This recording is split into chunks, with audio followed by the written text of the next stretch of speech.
All right, I think we are live and we are recording. Hello and welcome to the Nintendo House Podcast, episode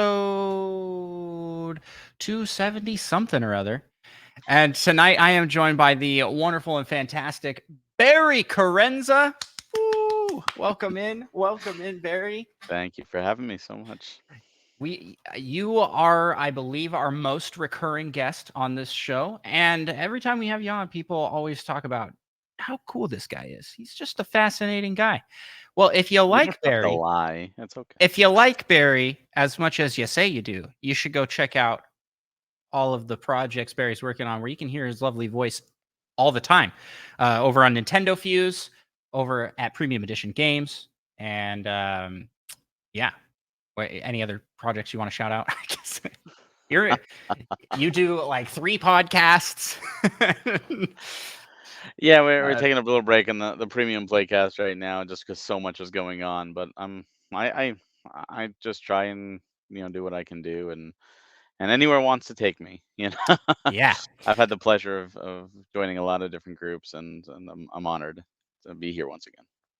Well, I don't actually know how to do the soundboard on this new thing, so good luck to Micah in post. He gets to throw in the theme song wherever he likes. Maybe right here. Maybe not though. Who knows? Um, but let's jump into the first segment. Well, actually, I'm I'm beside myself here. I've completely forgotten the order of things here. Uh, I gotta ask everybody out there listening, while you go out and check out Barry's podcast, make sure you also check out this podcast on your favorite podcast listening app of choice, because you can leave us a 5-star review, help us get discovered by more people, help our podcast grow, help the community get bigger, and most importantly, you help us to take over the world of Nintendo podcasts. So yes, please leave us 5-star reviews for Nintendo Pals, YouTube, subscribe, hit all the buttons except for the report button and the dislike button. We do not like those buttons. Don't hit those. Some of you may be noticing, I think this is my first podcast with no hair. Well, actually, it's transplanted from the top of my head down to my face. I can't remember who said that. I think that was what my dad said to me. He's like, it all fell off and reattached itself. I wanted to try shaving my head, and Barry and I were talking about this before we started recording. It's pretty great. Having to take a. I don't think it looks bad either. I think it's a good look. And personally, if my hairline goes back, I'm just gonna keep it like this. I have a pretty strong, good hair. Like it's only been like a couple days, and I've already got like a fuzz head. You know what Hmm. you know what I'm talking about? Like a tennis ball. It recedes on all of us pretty much. Yeah. Yeah, well, if I start to really see the balding, I'm going full shaved head for sure. Oh, I don't want to try and hang on to any little scraps that are there. It's like, nah, this is a better look. you know what? That's why I've always keep my hair short because my dad is Yep. bald and I could see little thinning and I'm like, oh, it's gonna happen, in a decade or so. So I might as well just keep it short and be prepared. Just buzz it. Yeah. Yeah, that's what I Yeah. do. Just It's buzz it. convenient too. I mean, it's so convenient. It's Well, easy. worry not. We're not changing our logo or anything. My hair will be back. Give it a few weeks. But I kind of look like a pirate.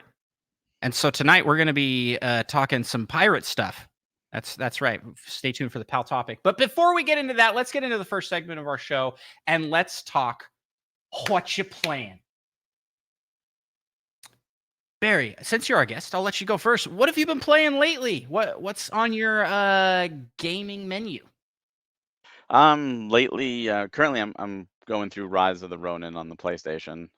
Just it's a fun open world samurai game similar to Ghost of Tsushima, made by what is it, Tecmo Team Ninja.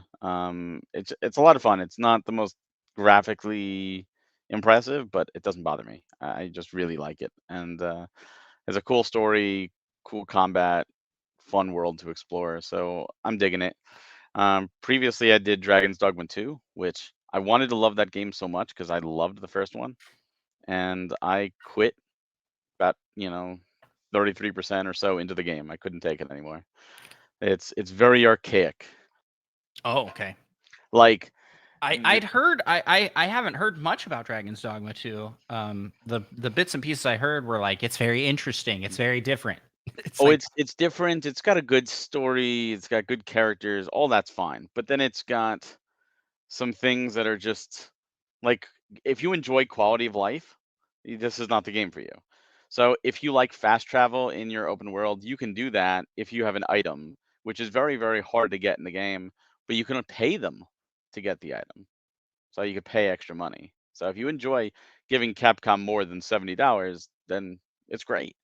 When you go out adventuring, your max health does go down after you take damage. So after a while, you're like sitting at like 33% of your max health as your new max health. And the only way to get back is to either rest at an inn or rest in a bed or go camping. And that's fine if you find a bonfire, you can camp anywhere out in the wild, but you need camping supplies. And camping supplies are very heavy, and this game has a weight system. So the more you have on you, the slower you go, which makes you take more damage, which means your health goes yeah. lower. It's a perpetual cycle. And then the real shit icing on the cake is the save system. Most games have a save system where you can save your spots. And this game has two. This game has an inn save where if you're in town, you rest at the inn, it saves. Great, fine. You pay for it, but fine.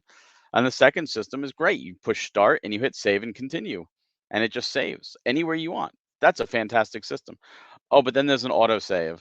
And the autosave happens whenever you're near an enemy or a big enemy will autosave. And that autosave shares the same slot as your save and continue slot. So if like a griffin is like above you and it autosaves and the griffin pounces on you and kills you and you reload, the griffin's still above you and your save is now SOL unless you manage to get out of there. So I hope your last in save is good because that's what you have. It is terribly archaic and it's something that I don't know how it's allowed in 2024.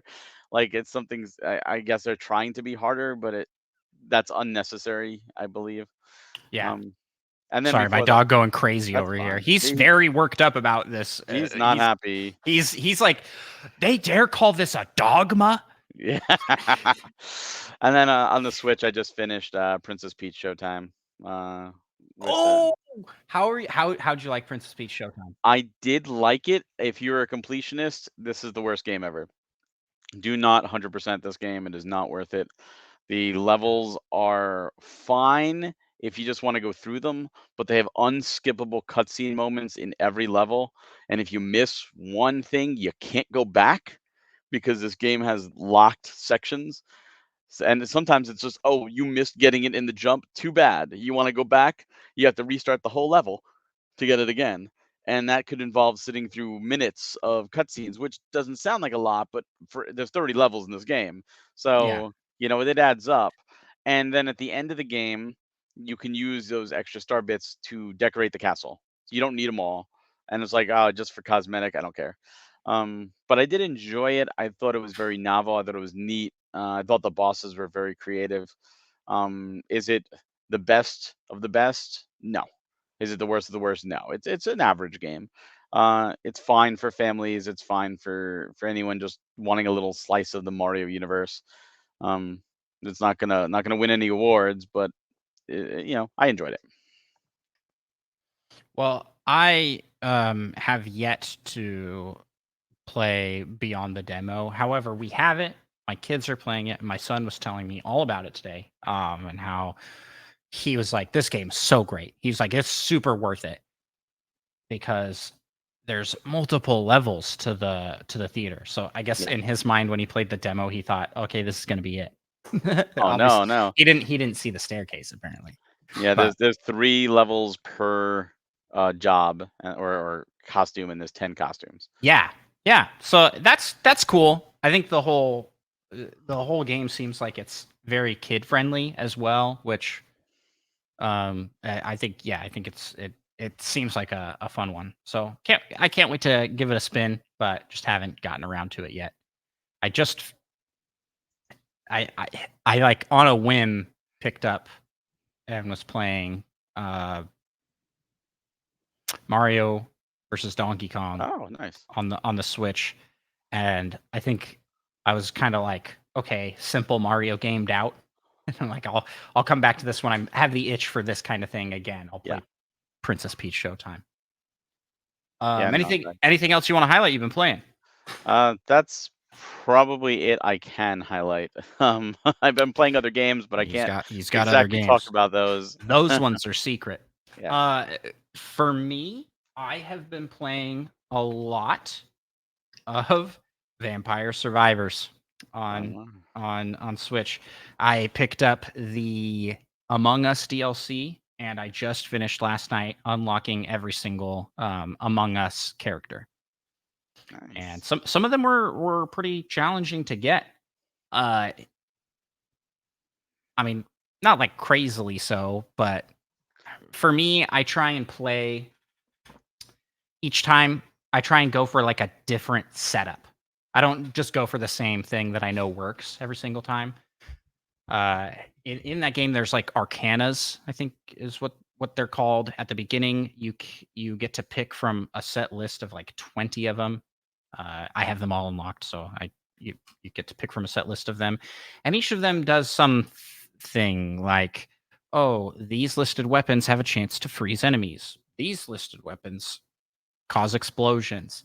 Your weapons will constantly grow and shrink between 50% either way.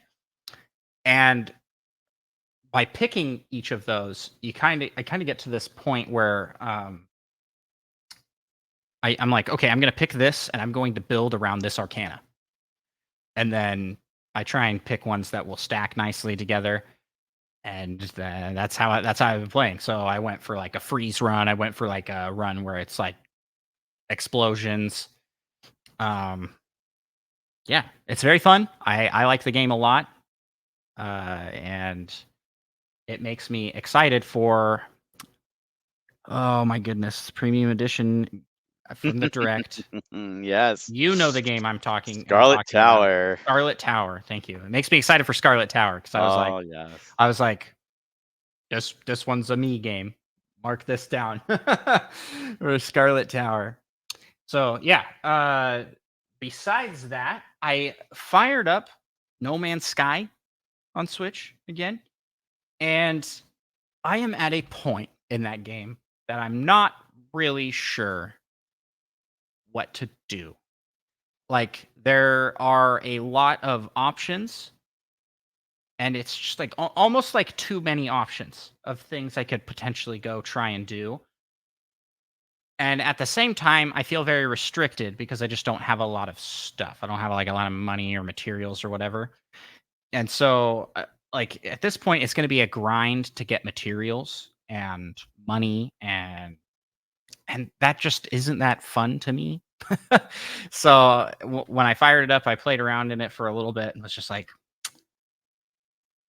I need to do something different. I want I it is not available on Switch yet, but I really hope that multiplayer comes to the Switch version. If not, I may have to pick this up on another platform and just play some multiplayer with my pals, because I think that's where I'm gonna. Uh, that's the more enjoyable way to experience that game. Yeah, I played No Man's Sky when it first came out. I played it for an evening, When and it then first came out, when it first, like launch day, yeah, I that's played it for an evening, and that was the last time I touched that game. yep, yep. I've heard nothing but great things It's since, but had a turnaround. it ha It's the yeah, turnaround of a century. That's for sure. yeah, it's up there. It's definitely up there. It's just one of those things where, to me, that since we talked pirate, that ship had sailed, and Yeah. I've moved on, and there's so many other games, and it's still like even thinking. Now, don't get me wrong, I still purchased it on Switch. I got the PS5 version as well because it was launched on PS4. Like I've supported the game, so they got my money. But it's just one of those where it's like, yeah, I still remember what it was like, and I'd rather do a fresh experience. Um, Yeah, and sorry. I don't know. I don't know if you experience anything like this, but lately I will sit down to start a game or play something like this and just look at the sheer amount of time I will have to dedicate to it and go, that's a lot. And I and I'm like, I don't really want to, because I don't want to have to like spend this much time on this thing. I Even though haven't. that's like an illusion, right? Because I can stop at any time You and can come stop. back to it. But I don't think I've hit that. There are games that I've started where it's just like in the first 30 minutes, it's like I just find myself like stopping periodically and scrolling through my phone. I'm like, this game hasn't grabbed me yet. Like maybe I'll come back to it, or just I'm not in that right mindset. And yeah, then other games where it's like I'll play, hardcore, do everything up until a certain point, and then I'm like, I'm kind of tired of this game, but I spent so much time, I want to finish it, and then I just streamline the story. I'm just like, okay, I'm not going to do extra stuff. And sometimes even when I'm doing that, I'll be like, I'll start finding myself, oh, but there's just one thing over here and one thing over there, and before I know it, 8 yeah. hours have passed and I've done nothing but side stuff again. Yeah, it's like it really is like like where your vibe is at for when you pick it up. Like for me personally, I'm in the middle right now. We're in the middle of playing Baldur's Gate 3. I'm playing Oh, with great my game. friend group from college, and this includes Micah. So Micah, myself, and two of our buddies are playing that. And because we're playing with a full party of four, we're missing out on all of the character, like the side character quest stuff. Yeah. Um, and I'm like, well, I want to see that stuff, so I need to play another game. But every time I sit and think like I should start another game, I just go, no, because I look at it. I gotta pull up my hours here. I have What, so what act are you much. in? We are in Act 3 now Okay. with our party playthrough, and then Act 3 is the biggest one, I think. Like I'm the doing a biggest one. second playthrough with my wife, and we are halfway through Act 1. Uh, and this game I have 161 hours, Wow. and I'm just like, I just look at that and just go like, well, I don't want to pour another 40 hours, 60 hours into another place to another play session. Uh it's a funny game in that you can spend 3 hours in it and accomplish nothing and still have a great time. But that's just how it's been for me. And so I have these other games. Someone recommended Kingdom Come, which I think is on Switch. It's got a Switch port. It's like harder Skyrim, I guess. And I was just like, it looks right up my alley, but I go, no, I can't start another game like this. That's another one of those impressive ports on the Switch. Like, Yep. it's amazing the Switch is even able to to do it Yeah, I as believe well it's as the it does. same team that did The Witcher 3 port. Oh, is So it? Yeah, it makes sense. yeah, one of those like black magic. They sacrificed some goats or something to get that to work. But yeah, but that's about it for me. What I have been playing. Oh no, I played some Played Up. I don't know if Oh, you've yeah. checked that game out. My wife really enjoys it, and playing just the two of us has been a lot of fun. That's the one that's like overcooked.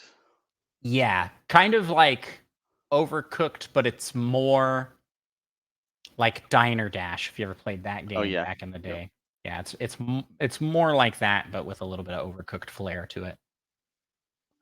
Yeah, it looks good. Very But simple, but and less like chaos, but it's pretty fun. I do enjoy it a lot. That's it for me.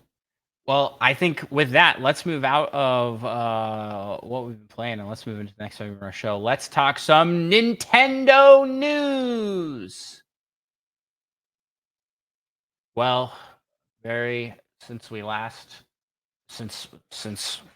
met as a podcast and since you and I last met, the Wii U and 3DS servers are down. They are gone. Uh yeah. R.I.P. Sad. And this is one of those things that, you know, this is why physical is important. This is Mm-hmm. why, you know, preservation is important. Nothing in a digital age is, forever. It really isn't. And people may not care, which is sad, but you know, you if you buy a digital game, you're just renting it. If it's an online only experience, it is only available until they turn the servers off. And how many online games have died? And there are, I think, Pretendo is doing a way you can actually play your Wii U online again, which is fantastic. We have to use third parties to do things like that, but this is not just one game. This is everything. And there's so much content that is now lost, even if you own the physical. Mario Maker levels, of course, is one of the ones. On the 3DS side, there's like the Layton games. They had like 365 bonus puzzles, one a day for a year. Those are gone. Like there's so much content like that. New Super Mario Brothers 2 on the 3DS had Yeah. DLC levels, official Nintendo levels. If you didn't download, you can't play right now. That's sad. Yep. Really, really sad. Yep. And I, we're just now seeing this because really last generation was the first generation to be like solely reliant on digital versions of games. Um, and yeah, like I think we lost a bit with WiiWare. We lost a lot with WiiWare. Mm-hmm. We lost Konami games. We lost Final Fantasy games. It's sad. Yeah, Big but big I IPs. feel like that's kind of like just that was like a small fraction compared to what we've lost with the Wii U and 3DS era of games. And what's it going to be when we lose Switch, you know? Well, there is a theory that because the PS4 and the PS5 they share an architecture, and the Xbox One and the Xbox Series X share an architecture. So the theory is that, Nintendo Network died with the 3DS and the Wii U. The Nintendo Online NSO is going to carry over to the next one and keep. And if they keep it going, potentially we won't have this issue again. But that doesn't change the fact that we had this issue with the Wii, the 3DS, the DSi, and the Wii U, as well as the 360 and the PS3, PSP. There's a lot of systems that this already hit, and there's a lot of games. And while it's true there are plenty of other games to play, it's sad when you realize, like, oh, I want to play those Mario, Yeah. 3DS levels. Um, you can't go to Nintendo and say, "Here's $1 trillion. Can I please download them?" And they're like, "No." Like, sorry, even $1 trillion won't buy it for you. Like, that is a problem, and that is where preservation is important. And what Nintendo is doing, at least with free DLC, is they're reprinting their carts. A lot of people don't realize this. They are reprinting their Switch carts, and every time they do a reprint, they update the file on the cart. So whenever there's a game with free DLC like Mario Tennis and Mario Odyssey, Metroid Dread, there are carts out there that contain the entire added content, and you can get those carts. And at least if the servers go down, or when the servers go down, you don't have to keep data on your Switch, and you can absolutely enjoy that extra content. So there's going to be a big differentiation down the road when it comes to pre-owned, where people will be like, "Oh, well, this version of Mario Tennis is worth this, but this one's worth significantly more because you get all the content." Even though Right. Nintendo does not charge any difference, it's the same price. They don't advertise it either. They're supposed to advertise what version on the back. Above the barcode, there's 5 zeros, which means first print, and then all 4 zeros and a one for second print. But sometimes they don't change that, and you could buy a game and it says all 5 zeros, and on the back is 0004, which means it's the fourth revision. So you have no way of knowing. Yeah, and it's not. It isn't advertised. It's not advertised at all. Like at all. Yeah. Yep. Um, but that's where we're at with it. You mentioned Pretendo is a group looking to build custom servers that will replace the Wii U and 3DS family of systems. And I think that's just kind of going to be where it's at.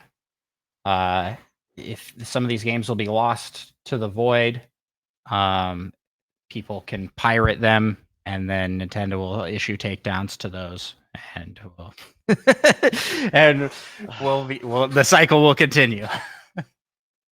See, it would be one thing if they allowed this stuff, if they stored the stuff, if they saved the stuff. And it's pretty ironic because Nintendo made a big point in their last direct how they're doing Nintendo Museum, right? They're opening up a museum and all that.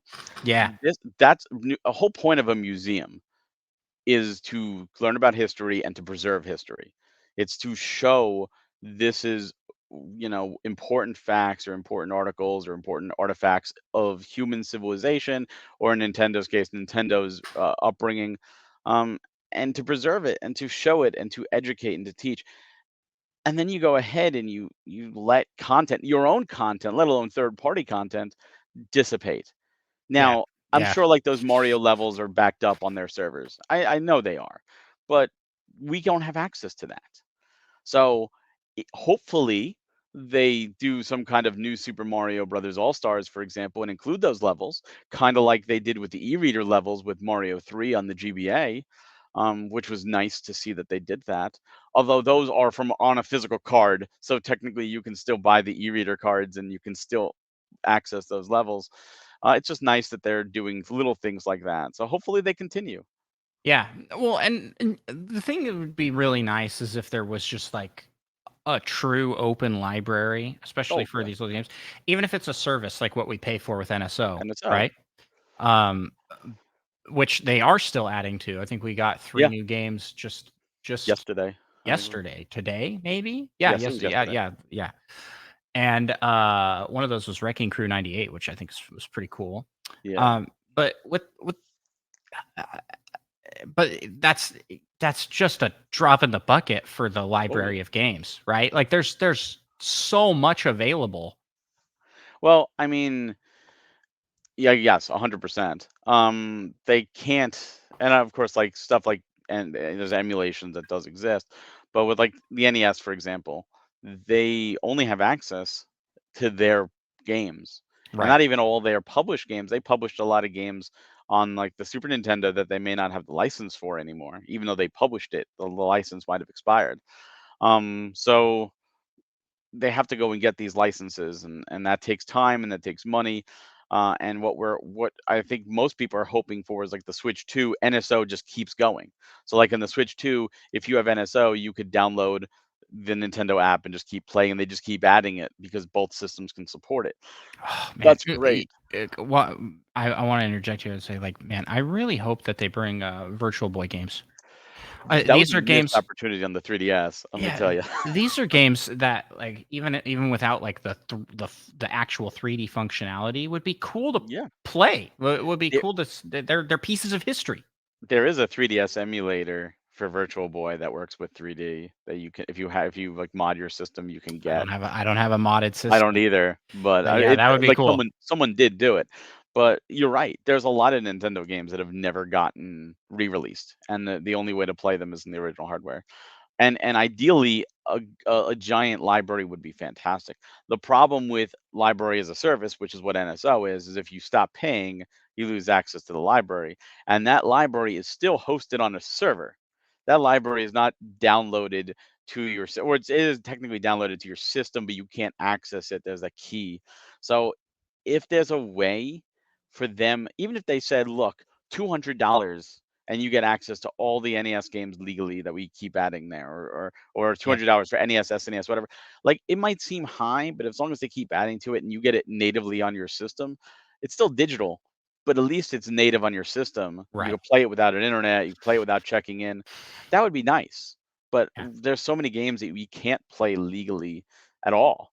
Yep. And it Yep. sucks. It especially ones does. that never It came here. does. Like you mentioned, Wrecking Crew '98. So many people in America had no idea there was a second Wrecking Crew game. Yeah. Yeah. Well, I think we've talked this one to death, but yeah, I wholeheartedly agree. I think it would be really cool if we got some. There should be a better way, a better system. Agreed. And for now, we have to rely on the good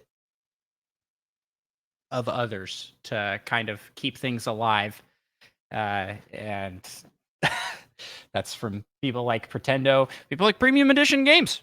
You know, like keeping the magic of making sure we got a physical and also like permanent, you own it digital versions of game, because the industry as a whole wants to move towards Hmm. games as a service, rent your games. So I'll we'll move on from there. Are you sure we can keep going? Yeah, I know we can. Well, let's talk some other news items here. So next news item here, this was over on the Nintendo Switch subreddit. PSA that Amazon is canceling Switch game pre-orders, and this is for games, these specific games. We got three: Paper Mario, The Thousand Year Door, Endless Ocean, and Luigi's Mansion 2. Uh, Not 100% sure why this is. I haven't seen follow-up story talking about, can assume it's supply issues, but man, that stinks. I never trust Amazon for pre-orders. Sorry, they suck. They never get there in time. I have never had a good experience with Amazon when trying to pre-order a Nintendo Switch game. So I pre-order a lot of my games on Amazon, and one of the main reasons I do is because it shows you if you've ordered it before. And when you pre-order a lot of games, that is very, very, very handy. And Yeah, returns, for you specifically, yeah, that's a and very good thing. returns are also very hassle-free at Amazon. And Yes. I definitely appreciate. So if it's a game I'm really like, I want to play this day one, like those three games you mentioned, Endless Ocean, Paper Mario, and Luigi's Mansion, I will pre-order at two places. I'll pre-order at Best Buy usually and Amazon. The reason I do it is because one of them is going to get there first, and usually it's Best Buy's, but sometimes it is Amazon's, and that way I can play it. I know if you're listening, you're probably like, "Well, if you just did digital, you could do it at midnight." I don't care. I'm a physical collector. I have other things. When a play comes, I come. But Yeah. just preserve, and then the other one I'll just return. Like it's no big deal. Whatever. I'll just drop it off a UPS. Doesn't cost anything. So I was actually affected by this. I got those emails. My orders were canceled, and I was like, "What?" Like it's a good thing I have my Best Buy, but I was shocked. And I don't know if it's something with Nintendo because all three are the only remaining first-party games with dates. I say that because Metroid Prime 4 technically still pre-order it. This year, I believe, Barry. I'm a believer. I've been saying it for 3 years now, and I'm tired of saying it. So I'll wait. I'll believe that when I see it. Um, but yeah, it's weird that it's Nintendo, and I don't know if they're worried about supplies.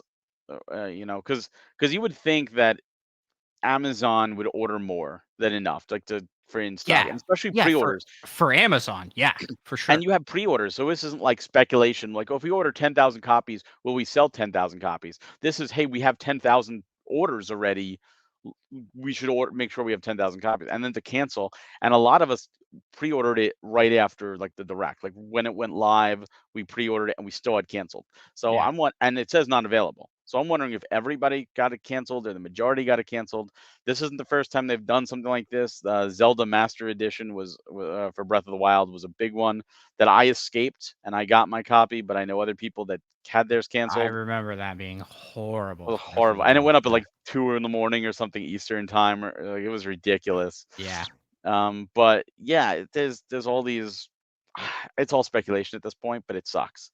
And all it does is it hurts people wanting to go physical because they're like, oh, well, screw you, Amazon, then I'll just get the digital version. Some people went to Best Buy or Walmart or Target or wherever, GameStop, and I hope they did, and I hope they get their money. Bezos doesn't Yeah. care.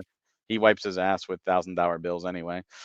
So it's just one of those cases where I wish we know the answer. I hope we know the answer, and it baffles me why they would cancel pre-orders on first-party Nintendo games when you already have the order in. It's a guaranteed sale at that point. Yep. Yep. I hear you 100%. Uh, yeah, I don't trust Amazon with pre-orders. As much as I'm not a fan, if I want to get a game, I'll probably go through GameStop or Target, because I've had better luck with those. But yeah, this is lame. But always have a backup plan as the Barry tactic. It is. It works for systems, by the way. That's what I do. I got 2 Oh yeah, PS5s, I got 2 Switches, and I got 2 Xbox Series X's at launch. I had pre-orders for the Zelda OLED in 3 spots, and just ended up going with the one that Yeah. I got. So Oh, you only got one of them? yeah, well, once I had the alert, I was like, okay, cancel my Oh, pre-orders yeah. there, because especially if you're doing for pickup, right? Oh, yeah, pickup, yeah. You don't. I cancel it. I don't need to go pick it up, and then Yeah. they just have extra stock there, which is good for Oh, them yeah. anyways. Usually for a console, for sure. See, that's one of the nice things, like the PS5, I got 2 of those, and those were hard to find, and I had a friend of mine who didn't get one. I said, "Just pay me MSRP plus tax," like what I paid, and he was able to get it, and that was great. So I was like, I secured it for myself, and then I was able to help out a friend. So, Yeah, you never know though. yeah. We're always looking out for each other in all these Discord communities too. Like, hey, anybody looking for this? I've got an extra pre-order or whatever. So, yeah. Next news item. Let's talk about the BAFTA Awards real quick. We had the 20th BAFTA Game Awards, and we had, as reported by our very own Monkey Thunder, the Super Mario Wonder won the Family Award and the Multiplayer Award at the BAFTA Awards, and Tears of the Kingdom wins Technical Achievement, which both deserved. I think Absolutely. Mario Wonder was a fantastic family game, great multiplayer. And Tears of the Kingdom it's it's the peak of what the system can accomplish, and you just it keeps going, and you go, how did they do this on this system? You know what the weird thing, first off, 100% right, and I think for those that look at it and go, "Well, it's just Breath of the Wild with extra stuff." It's the technical aspect comes from the building and the crafting and how it all works, and it works with the world. Like, that's Yes. insane. But another insane thing is we're 1 month away from Tears of the Kingdom being a year old, and it does not feel that way. No, it doesn't. You're 100% right. And like just on the just off rip, 3 times as big of a map, right? Yeah. Like they added an entire underground that's as big as the overworld, and then there's a whole sky island, and then on top of that there's all these caves that they added as well that are like in between underground, right? And it's like, this is huge. This game is massive. It's so big. And like you said, we're fusing you can fuse anything together. You can pick up anything and move anything. Physics on everything. And all of that in this one game is it's actually insane how they were able to do that. Like, games struggle to run well, like Tears of the Kingdom, on 10 times better hardware, right? Like it and they know their stuff. Yeah. They really optimized this game. That's the truth, is that Nintendo knows their architecture, and that's when everyone's saying, like, Nintendo should go third party, Nintendo should go third party. Nintendo, by being first party, by making the architecture, they know how to work it. If Yeah. they're dealing with a PlayStation or an Xbox, they have no idea. And you could say, well, they have dev kits. That doesn't mean crap, because tons of games come out on any of those systems and they're not optimized, including the Switch. Nintendo knows their architecture better than anyone else.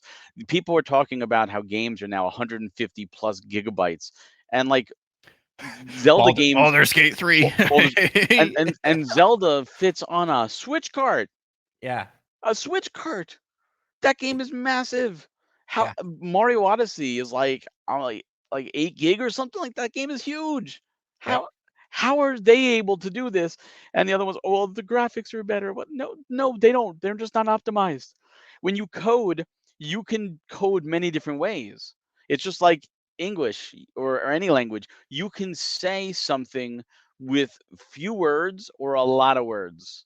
Yeah. It's like, wow, that was a long way to say you need water. There Um, there is a lot of tricks happening under the yes. hood that Oh that yeah. that the regular consumer will never really know or appreciate. And it's kind of I don't know, it's kind of similar to something like what you see. Have you ever been to like one of the Disney parks or Yeah, of Disney course. World? And you go there and you're like, wow, it's so clean. But if you like stop and pay attention to how many workers there are making sure the experience is optimal, and you don't really pay attention, but there's like people will pop out like messes cleaned. It's magical because there's a lot of work going into Oh yeah. the to what's happening. And Nintendo is doing a lot behind the scenes with how they develop their games. um And yeah, yeah, there's also other talented studios like Panic Button, right? They got like Doom, you know, 2016 and Doom Eternal working beautifully on the Switch. And yeah, then you get yeah. people Kong, Skull Island, or Skull Island, Rise of Kong, and Troll and I, and they're hot garbage of performance. And it's like, well, the Switch isn't powerful. No, the Switch is not as powerful. Fact. But it's not weak either. And if a game is optimized, it will run fine. It just needs to be optimized. And a lot of programmers will just like they're using a program that just click a button and it goes, oh, look, now this is the Switch version. Oh, this is the PlayStation version, and they don't touch it, and that's fine as long as the game runs okay. And a lot of times, it's not as easy as just clicking a button. It needs to go be Right, be brought in and right. optimized, and that's what you need someone to do, and that's a lot of extra work. And is it worth it? Yeah. And I think a lot of big companies say, "Nah," and they don't optimize it, and then we end up with Mortal Kombat 9. One, Yeah, Mortal or Kombat One. Mortal Kombat 1. Yeah, exactly. That's a prime example. Mortal Kombat 1 could run. I mean, look, Mortal Kombat 11 ran on the Switch. Was it the best version? No. But did it look like Mortal Kombat 1? Absolutely not. So this Yep. could run. It just was not optimized. It was rushed out and poorly. And people called them out on it. And I think it's great that they called them out on it. Yeah. And then you look at other things, Kingdom Come Deliverance, Witcher 3. These are games that are massive and they run on the Switch. Do they run as well as the PS5? Are they as pretty? No. But it doesn't matter. You're taking this portably. You're getting the both versions in one. It's older architecture and it runs. And the fact that it runs as well as it does, it shows that this team knew what they were doing. They took their time and they optimized it. Yep. Yep. Um, I got nothing else to add to that. So next news item here, and the last one for me before I throw it over to Barry, and we can talk some premium edition games. Is GameStop is including a special Nintendo 64 lapel pin with a purchase of the NSO expansion pass. I actually was in store and saw these. They look pretty cool. Unfortunately, I already have my Nintendo Switch Online, so it doesn't really. I don't really need this. They're cool though. It's cool little pin. Pins are fun to collect. Yeah, I like when they do the stuff like this. It just kind of sucks for those that already support you. It's like well, this should have been like a launch thing, right? Yeah. Yeah, yeah, 100%. Or you know what, retroactive, like prove that you have the expansion pack and we'll give you one or something like that. Because like your cable companies or internet or whatever, they Mm-hmm. always have those introductory rates and they're always so much better. And if you call them and you raise a stink and you're like, I've been with you for X amount of years and I've been paying this and now I might as well just cancel and then re-up right now and get a better rate. You know what? They'll give you the better rate. They always do. Because Yeah. it's like, well, you're going to do that anyways. Might as well just give it to you. So it's the same thing. This is just a way that GameStop is probably looking to circumvent, or just a way to get more money. And they say, how could we incentivize people to subscribe at our store as opposed to on their Switch natively or at any other store? Well, if we give them an incentive, we'll do that. So they're banking on spending X amount of money to pay for these pins, and then use those as incentives to get the subscription. Because while we would pay whatever the subscription pay price is, GameStop gets a cut of that, and they're banking on that extra cut to generate more revenue. That's why they're doing this, and it's really cool. It just sucks for those of us that already have it. Yeah. Yep. And it reminds me of how when I went to New York, we saw you guys there at the Nintendo Yep. store. In order to buy the game controller, you actually had to like pull out and prove Yep. that you were an NSO subscriber, which I thought was so funny for a physical thing in the store. It's like, what? Okay. Yeah, because you have to prove it online. You can only buy it if you're logged in and you have Yeah, that yeah, membership. it was kind of a funny thing. Like, yeah, you have to be a member to buy this item. I'm like, okay, Costco. All right. It was it was special. Yeah, it was special.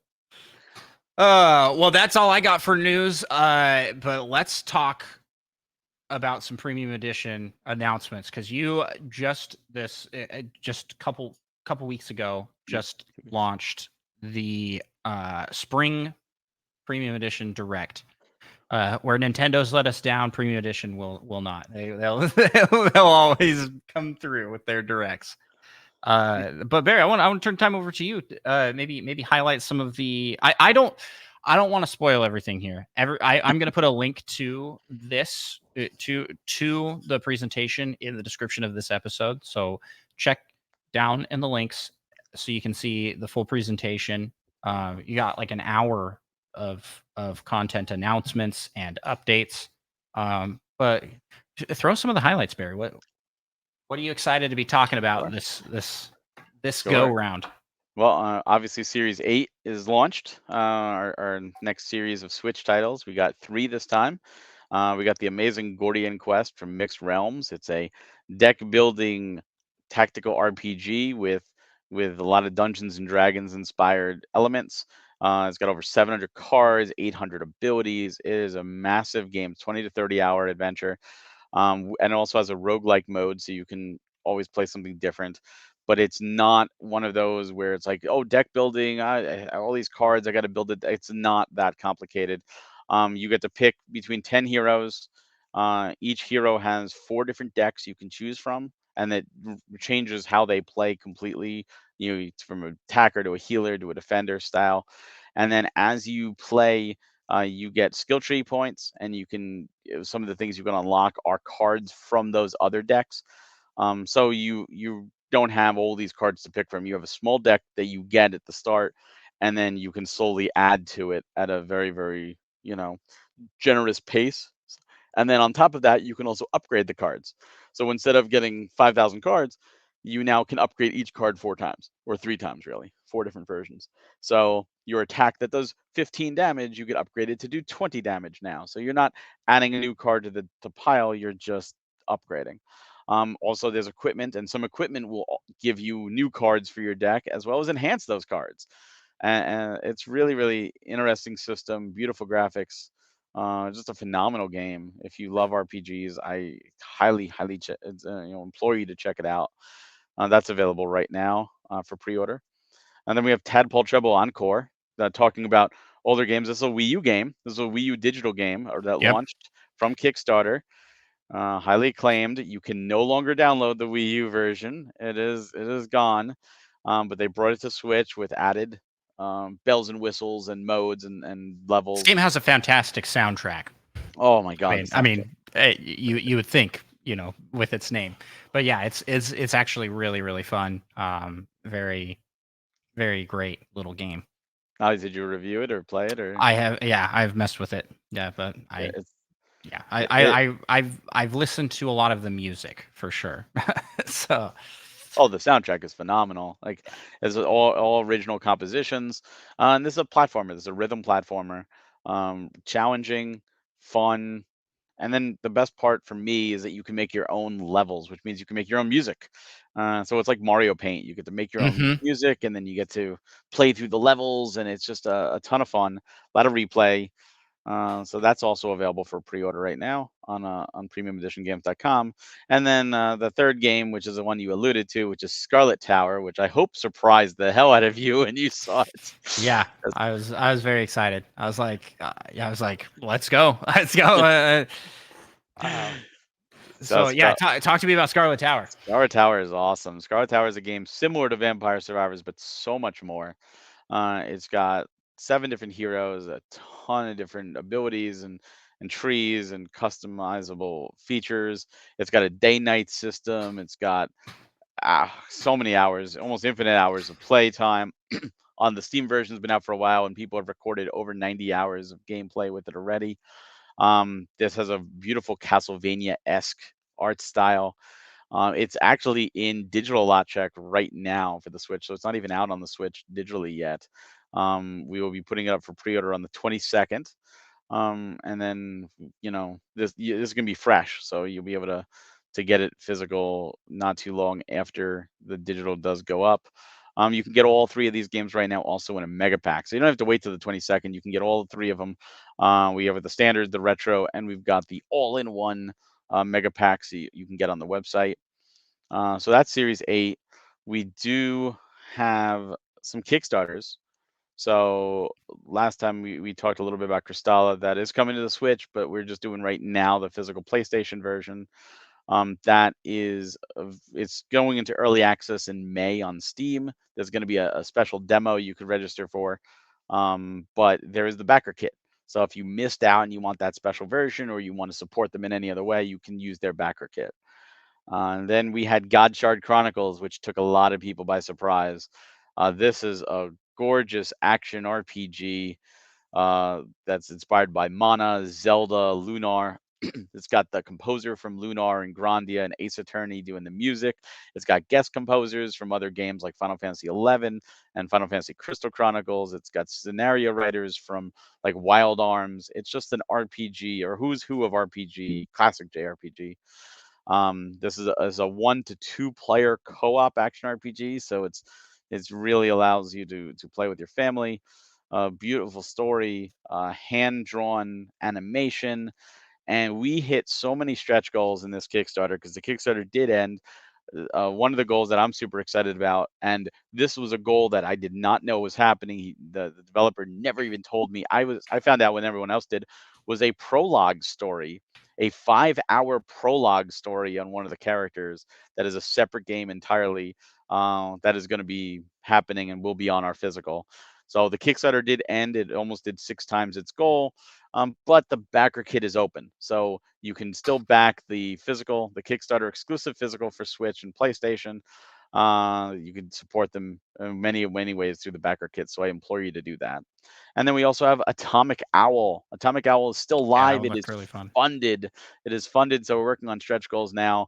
This is as he describes it, a roguelike Sonic the Hedgehog.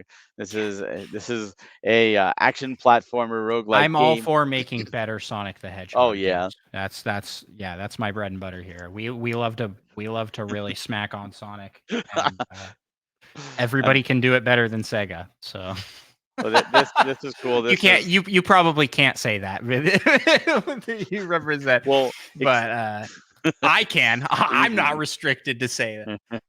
well, this game just it oozes style and charm, and you play Yeah. as a ninja owl with a talking blade, and the blade can switch to different weapons from a sword to a hammer to a whip, and just it's like a cyberpunk esque uh, graphics and scenarios and beautiful synth wave music.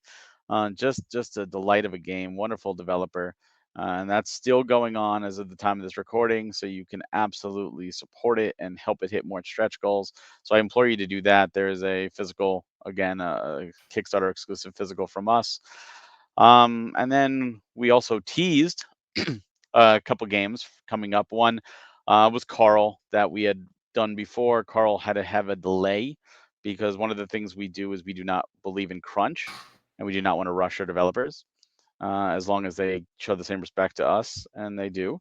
So Carl needed a little more time in the oven to add extra content, and we wanted to give them that. So Carl will be coming later on this year once the game is done. So we got a little sneak peek at some of the extra stuff. But Carl is a phenomenal action platformer, very similar to Mega Man with Mhm. some Mario.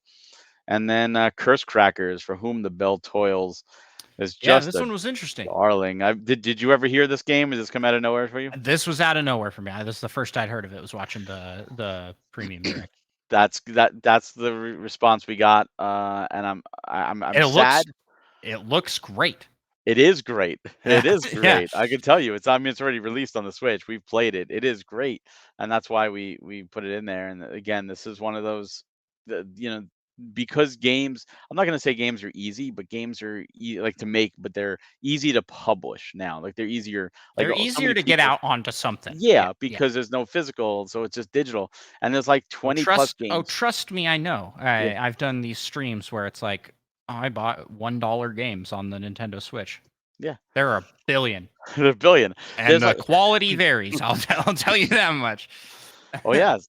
So there's like 20 new games a week. So it's impossible to see them all, and this one just fell through the cracks. And it saddens me. It's not the first game we've done that fell through the cracks. But it's always nice to No, be able to you guys reference. are the champions of finding some diamond in the rough, like some gem buried in the sand, and pulling that out and going, "Hey, this is a great game," and Yes. then giving it new life. I gotta ask, like, how does what's the process for that? Do you have someone that's just like going through every day and it's like, what 20 new games got added today? Is there like a premium editions like a research team and they're like they're all Me. scrambling? No, not It's very I am head of outreach. But it's not just me. Other team members do as well. But no, pretty much it's a lot of times it's if we see something, if we just see a game that resonates or someone tweets about a game, we'll look into it. We do have a suggest a release section in our Discord. So if you join the premium Discord, you can suggest releases. If there's one that you absolutely love, we'll look into. Can't always make everything happen. And a lot of times developers reach out to us. They say, hey, I've heard of you and I'm interested. Here's my game. Would you check it out? And sometimes it's like, wow, your game is a diamond in the rough. That's great, and makes my life easy. This was a case where they advertised. I just happened to see an ad, and I had to convince them that I was a legit person. I'm like, no, they wouldn't respond to me. I had to go through their Discord and go through their community manager and be like, hey, I need to talk to the developer, like get me in touch with them. And I finally did, and we had a meeting. We hit it off. They're wonderful, wonderful people, and made it happen. And that's the beauty of it, is that we were able to do so. And I told them, I said, look, your game is so fantastic. I said, we want to put it in the hype position. I said, you're getting in two directs. You're getting in the hype position. You're getting in the next one. I said that's what I want to do for you, because I believe your game should be more seen. Like it was like you said, a diamond in the rough. yeah. And it's a fantastic action platformer with like the Game Boy, Super Game Boy esque slash Game Boy You Color know esque. it. Yeah, yeah. Oh, It it's just a wonderful game. It's perfect for speedrunners. It's perfect for collectionists or completionists, because there's a lot of collection in every level. There's side quests. It's very fluid. The combat is fun. It's just a real gem of a game. And ironically, it's the second game that we're releasing that is a platformer that involves you saving your boyfriend or husband from another woman, and I just found that freaking hilarious that we've done two that have a very similar like, story. But this it's just a wonderful game, so we're really excited about that. And then just general updates on like the other game, Wife Quest, that I'm kind of alluding to.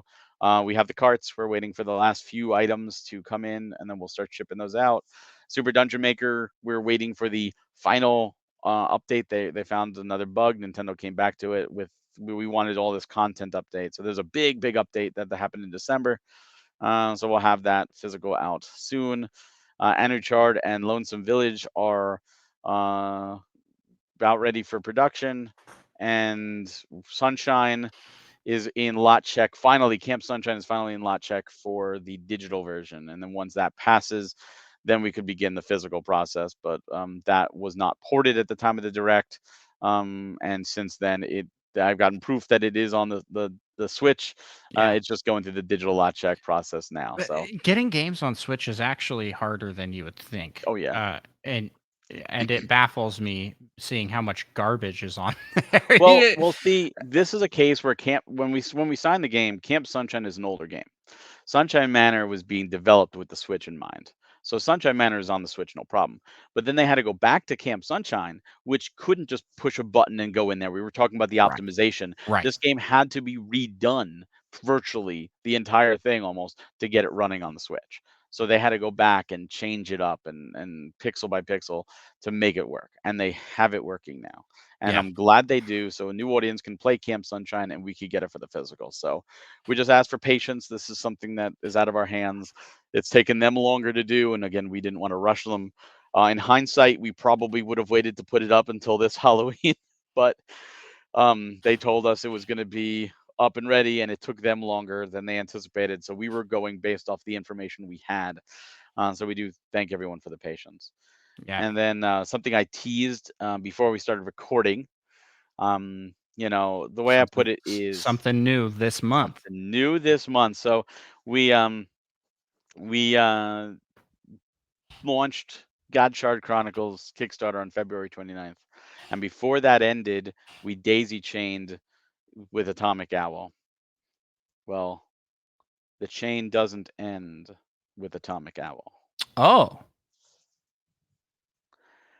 And you'll have to stay tuned very soon, possibly next week, for an announcement. All right. That hopefully will blow some people away. I will say that this does involve a licensed IP. So I'll leave I that as a little tease. I can't even fathom what it might be. There's that. I'm like, what's coming out? I'm like, It's something really cool. Well, hey, thank you, Barry, for coming on and giving us like the synopsis, link to the direct presentation with showing off these games so you can see them in action, and like interviews with some developers, talks with some of the people, the minds behind the madness over there at Premium Edition Games. All of that will be in that video. So check out the link in the description. I will also put a link to their YouTube channel so you can stay tuned for this exciting announcement, which will be coming this next week. Social media, mailing lists, and our YouTube does have the trailers. So if you don't want to watch the entire direct, I get it. We have the trailers for the game, but I hope you do enjoy the direct. They are a labor of love. Someone once said to me, like, you could just do a press release. Like, you don't need to do this. And like, you know what, we could, but where's the fun in that? There's no fun in There's that. no fun in that. That's the most anti-premium edition games thing I've ever heard. It's like we have fun doing it. Release. We do a press release. It comes after. Yeah. If you're on our press newsletter, you get the press release, and even our mailing list gets the press release. Yeah. That comes after. Yeah. But it's a fun thing, and we all gonna put on a fun. We premiere it live. We hope you join. We hope you have fun with it. The developers, a lot of the developers were there live this time. Colorgrave was there. Godshare Chronicles, JCat Games was there. Monster Theater, Atomic Owls developer was there. Scarlet Towers developer was there as well. So it was really cool to see them join in and talk, and people can say, "Oh, your game looks great!" Like a live reaction they get to see. So we have fun doing it, and we hope it's an entertaining show. We hope we didn't bore you, because it's not the easiest thing to do, but we try try and entertain.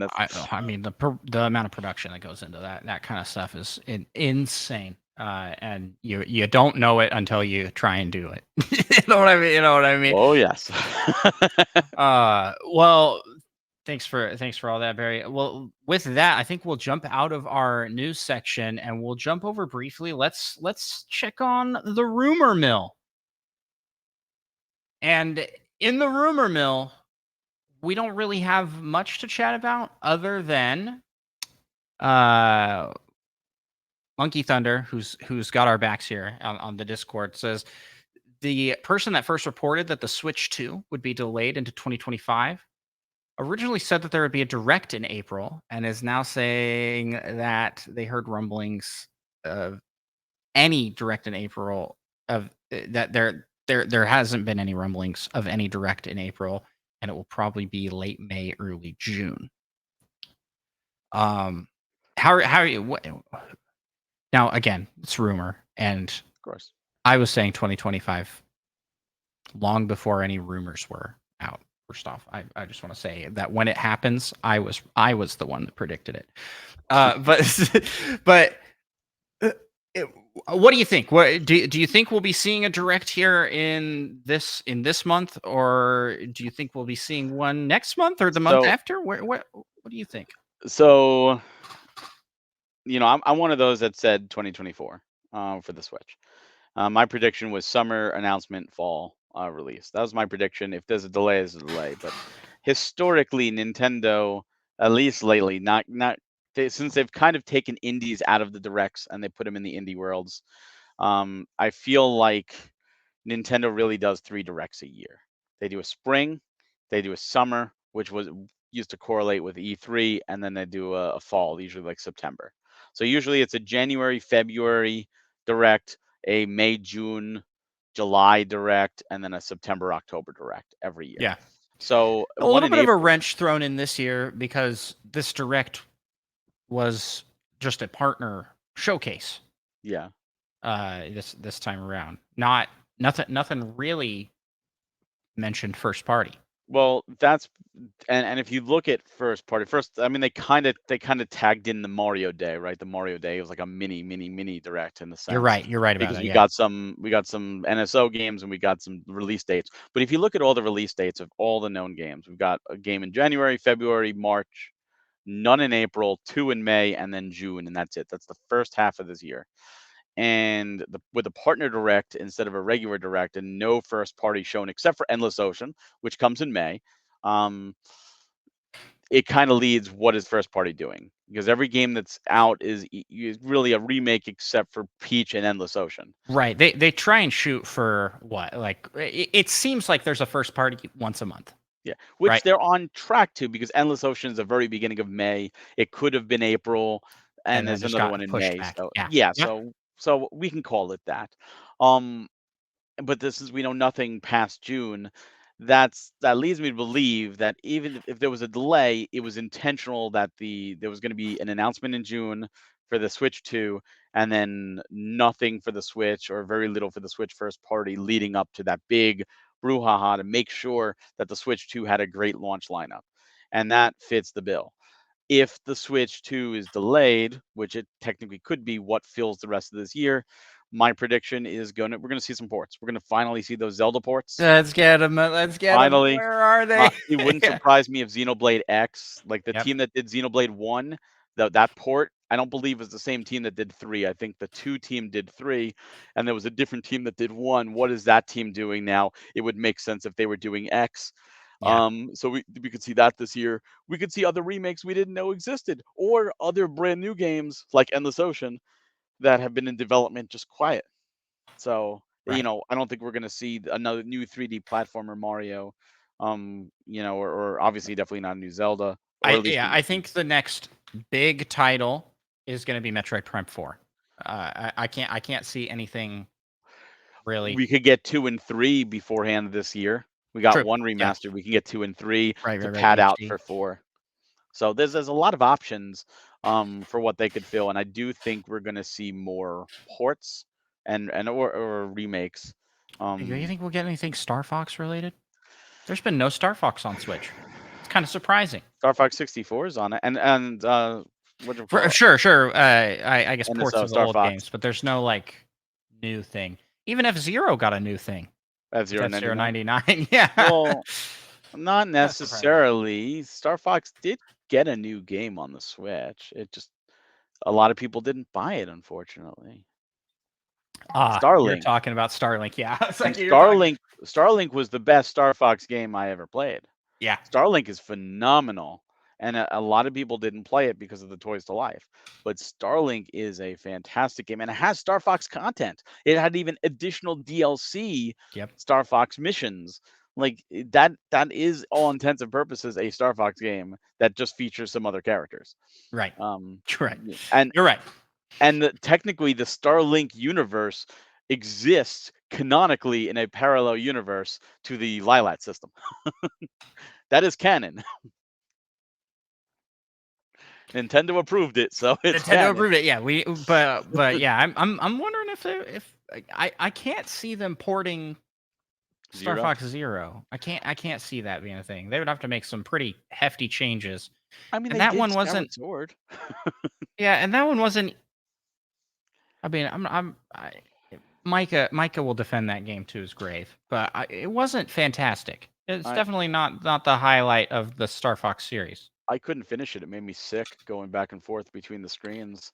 You know what? You know what we could see though is we could see Star Fox Adventure remake. We've been getting a lot of GameCube Yeah.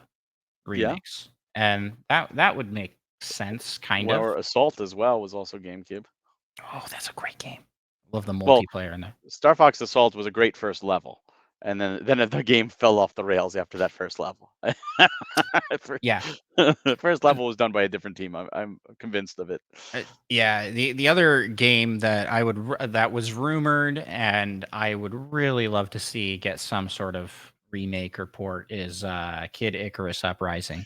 Yeah, it absolutely could fit that bill. It needs it.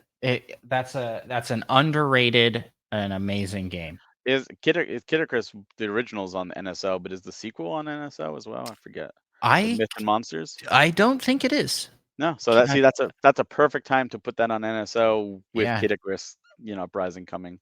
I agree. I think a lot of people didn't play Uprising because the control scheme was really, really awkward. it is. Uh, Yeah, and that's fair. That's a fair judgment to make for it, but if you can get beyond that, like every aspect of this game is incredible. I mean, it's a Sakurai game.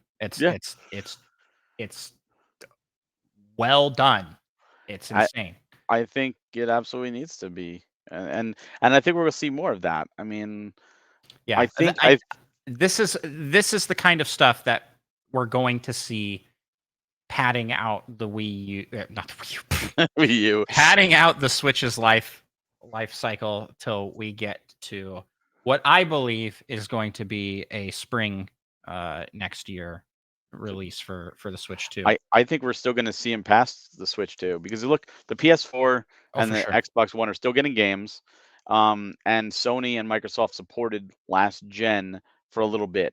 So what I think we're gonna see is we're gonna see brand new games come to the Switch too. A blurry line for that So next gen. Yeah. yeah, and Which we're gonna see Switch 2 games be the new entries. The only exception I could see was if Metroid Prime 4 is a launch title, I could see Metroid Prime 4 also going to the Switch because people bought a Switch for it and it was announced for Switch. Um, but Yeah. I do see padding out the rest of the life cycle after that is they're going to use the Switch for these ports and remakes, and they're going to have it playable on Switch 2 backwards compatible, and Yep. that way the Switch is still supported, and if you're a Switch 2 owner, you get all the new games and all these ports to really like flesh out your year.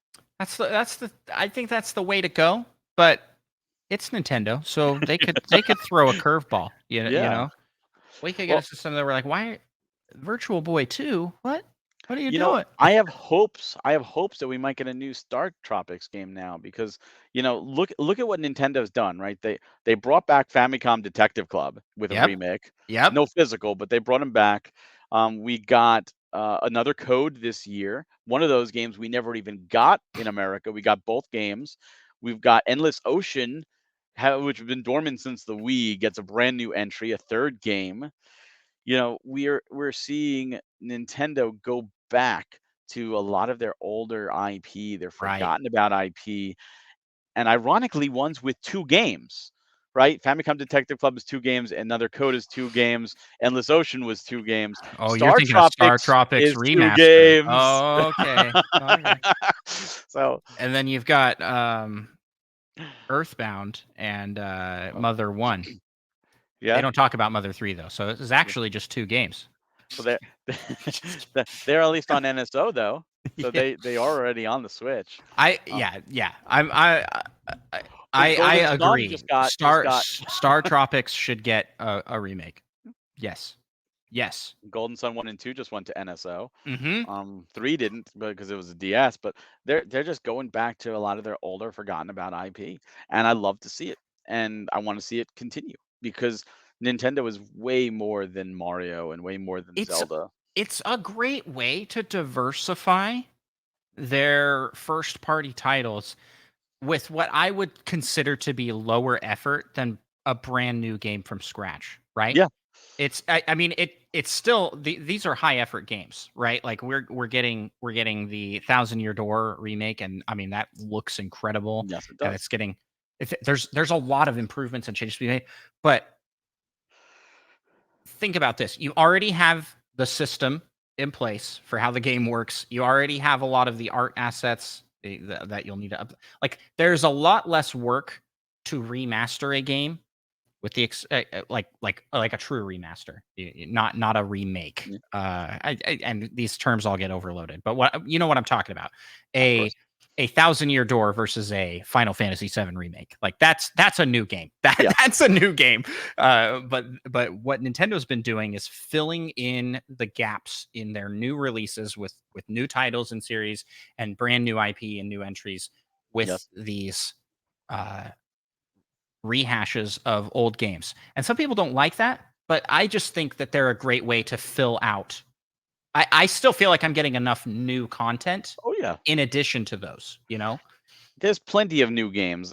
If you don't like that, there's something else, either brand new that you can still Mhm. play, or there's something you missed. Guaranteed, there's something you missed. There's so many games out there, um, 100%, and there's so 100%. many teams working on this. This isn't like, oh, well, they make a third Endless Ocean. That means we're not getting a Zelda anytime soon. It's a different team. It's not taking anything away from Zelda. You're fine. What I'd like to see is the team that did Another Code remake. I like the original developers that did Another Code also did another duology that was on the DS that we also only got the first entry in, which is Hotel Dusk. There was a sequel to that, Last Window, I think it is, that was only released in Europe and Japan. We never got.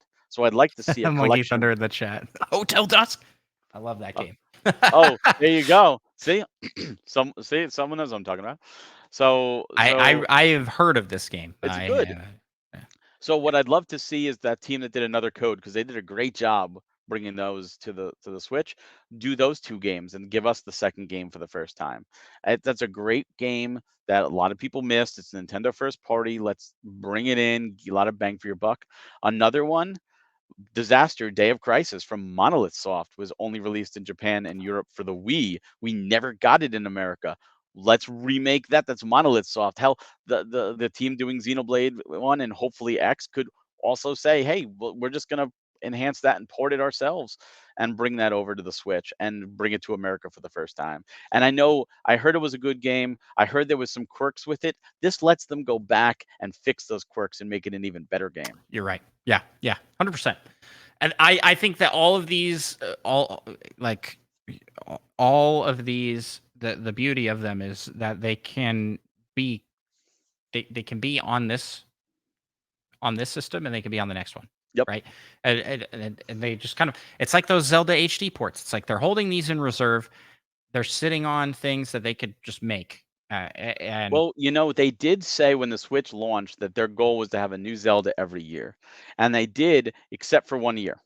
1 year we missed a Zelda. And 1 year technically we got two because we got Cadence of Hyrule as well. But 1 year they did fail. And everyone, myself included, were like, well, this is when the HD ports are going to come. And it was last then year. they didn't. Or it was Yeah, 2 years ago. It was 2022. We right. didn't get a new one. And that was because Tears of the Kingdom was delayed. So we're like, oh well, fill that spot with the HD ports, and we got nothing. So we still don't have a new Zelda this year.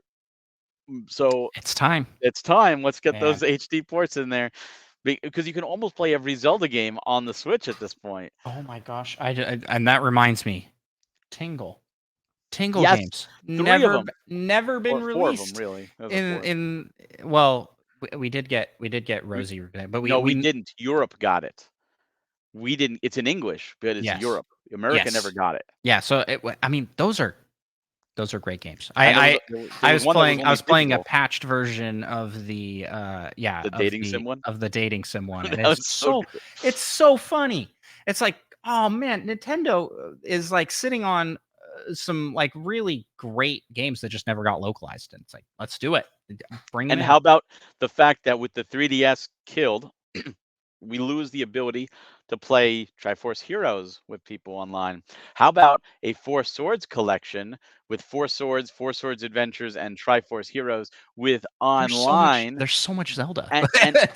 And the Four Swords, you could still buy the physical Four Swords for the GBA and still absolutely play that version with a link cable. It's great, but they also made the anniversary edition with a bunch of new content that they released for free via DSiWare. Well, you know what? Yep. You can't get it anymore. No, It's that the was Zelda limited. That was limited time. You could only get it for that anniversary. Yeah. Yep. Dude, I And loved that game. it was so That was good. so cool. And Yeah. they could bring that, they could bring Four Swords Adventures, they could bring Triforce Heroes, and there was the an extra game in Four Swords Adventure, Tetra Trackers, I believe, that was Yep. only released in Japan, in the Japanese version of Four Swords Adventure that we never got. They could localize that version, and we could get that for the first time too. Nintendo, make it so. Make it so. Just throw us all the Zelda stuff. It it's baffling to me because it's like that stuff would sell. Easily, It would sell so well easy. just because of the names attached to it, you know? But yeah, we're on a rant here. Rumor has it you think a direct is coming. You think a direct is coming for you're Summer. thinking E3, E3, E3 time, like E3 summertime, time. June, anywhere between late May to I'm early feeling that July. as well. That's kind of what I'm thinking. And with that, I guess we're gonna see what the rest of the year looks like for Nintendo. Are we gonna get more first party stuff, or could this be where they announce the console, the next thing? Yeah. Time will tell. Late June is Luigi's Mansion 2. It's the last one. Yep. Last one.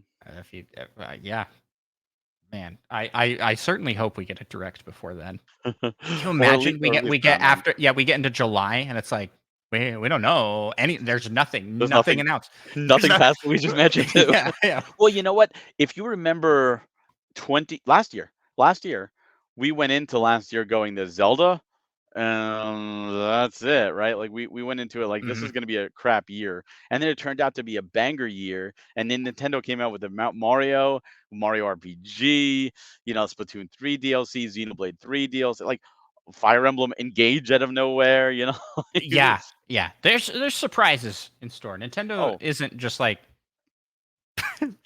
they're yeah. At least that's the hope. They're not just sitting on it for the next console. I think they've got what would stuff. you do if they announced that they're gonna do the Twilight Princess and Skyward and Wind Waker HD only digital and only available for the next 5 minutes after the direct, and that's it. And then they're taken away. I mean, that's a very exaggerated form of that, but they totally could do They something like that, right? Right? that wouldn't surprise me. Oh yeah, 3D All Stars. It's available for this amount of time, and then it's gone forever. And it's like, what? But look, at least that got a physical. What about the first Fire Emblem game? They released that in English, also disappeared on that March 31st, and Yep, you can't get it. Even the physical they released didn't actually contain the game. It was just a download code. yep, So yep.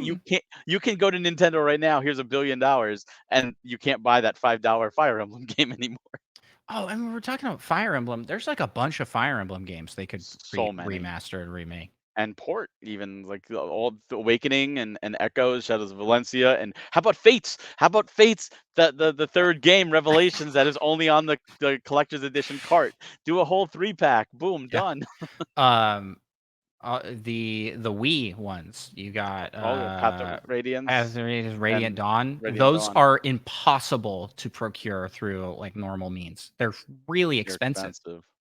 So it's like make some of these things available. People would And try them. and those are sequels, so they could do a 2-pack if they wanted to. Mm-hmm. Mm-hmm.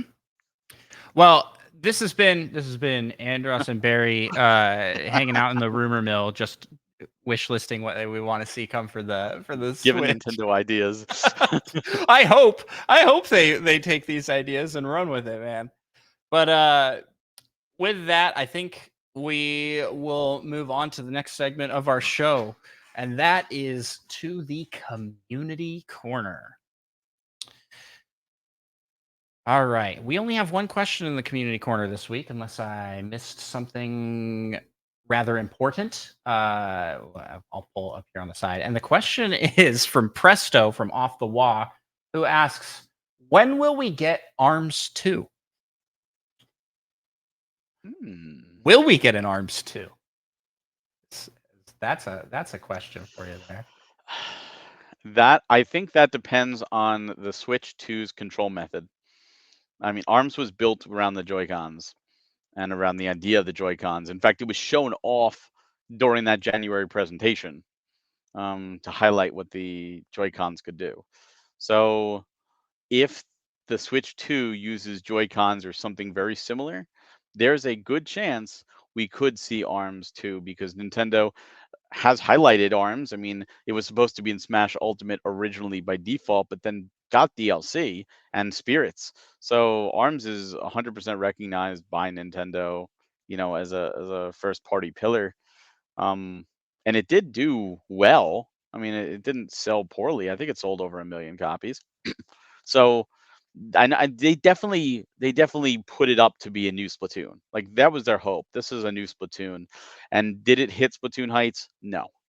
But could it get a second chance? Again, I think it could, depending on the control method. It has a lot of good. And it got a lot of support too Yeah, a post lot of launch. post-launch support. A lot of post launch support. It does feel like it's missing something that Splatoon had, and I don't know what that something is. If it's, I feel like the multiplayer was fantastic and was pretty fun, but maybe it's that like there's not really a true solo play experience, right? Yeah, I agree. I think a full-fledged campaign would help. New modes would help. I mean, they've had time to see the reaction, to see how people played it. They could poll people, "Hey, what would you like to see?" What ideas? I think Arms 2 is absolutely a possibility because I fully expect Min Min to be in the next Smash Brothers game, and potentially Springman or Ninjala or any of the other characters, Ribbon Girl. The characters were really, really cool. Like there was a lot of Yeah. personalities. So I'd love to see new characters. I'd love to see. You know what I'd love to see? This won't happen, but I'd love to see the next Arms be Arms Cross Teleroboxer. Talking Virtual Boy, talking about forgotten All Nintendo right. IP. Yeah. Because Yeah. virtual, Yeah. Teleroboxer very similar. You could do the mechs and have the mechs doing it, and with the arms and just have some fun with it. Bring Yeah, in bring in some hey, reference. let's throw in like freaking like there's a bunch of games you could throw in this regard. You could put in like Yeah. Punch Out characters would be Well, that fun. would be weird because of the extended arm part. But what I'm saying is with the robots in Teleroboxer. In fact, there Yeah, is a robot. just give little Max some like spring boxing glove things that he uses.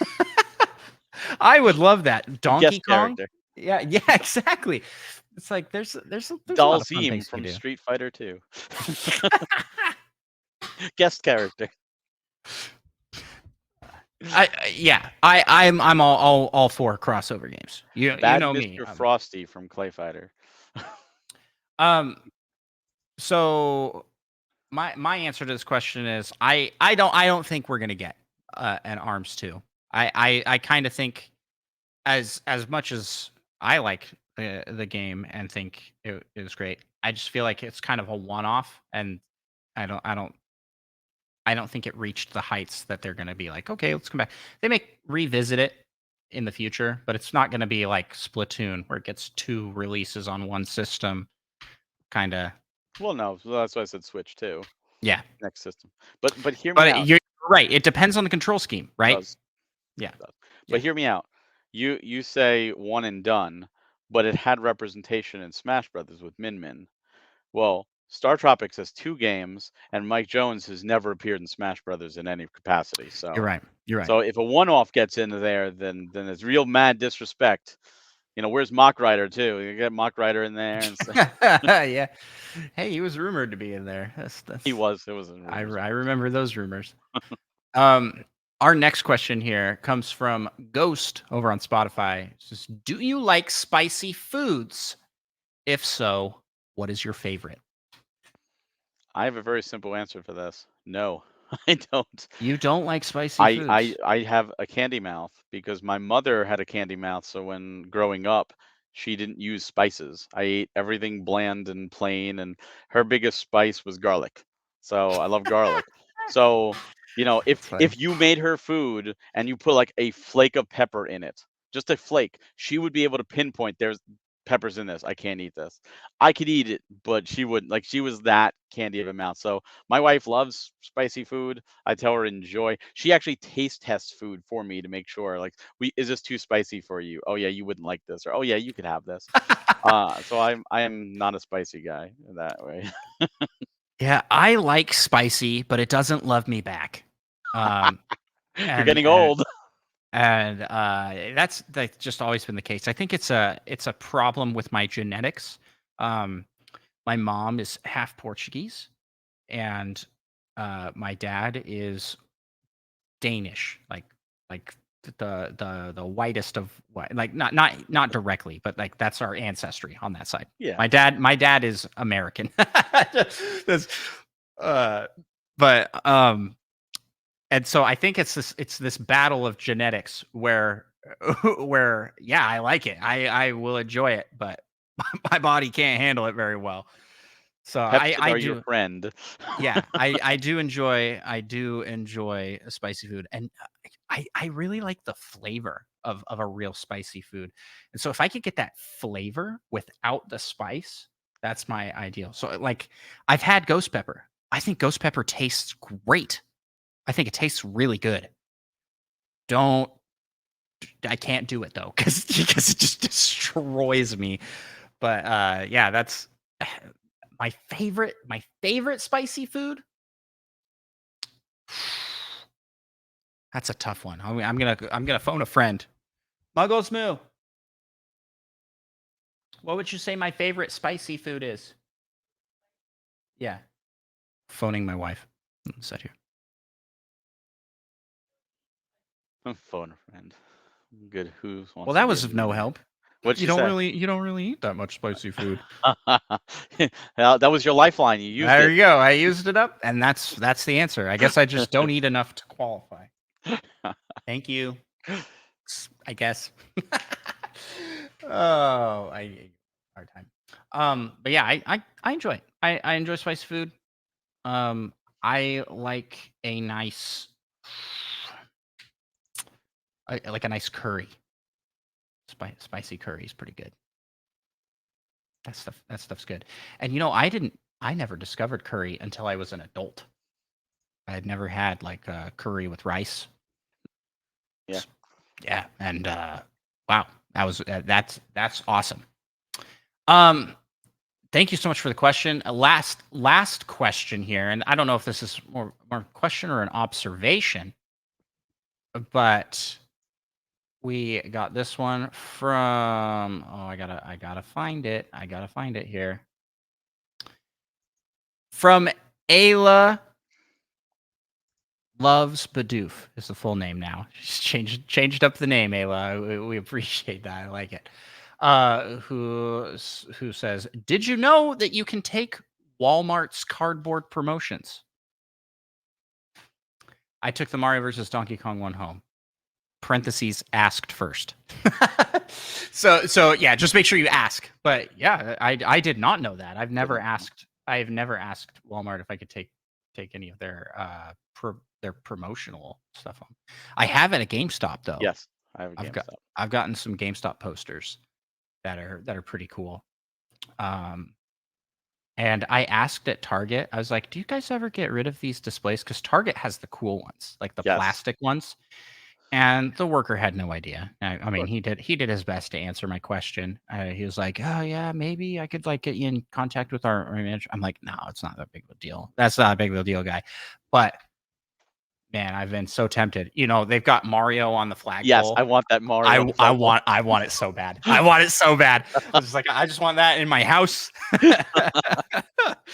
One of these days, you're gonna see me on the news, like walking out of a Target. Florida man takes Mario from Target. Oh, or how you be like Florida man kidnaps Italian pole Kidnaps dancer. plumber. Oh, that's too good. Too good of a headline. Holy cow.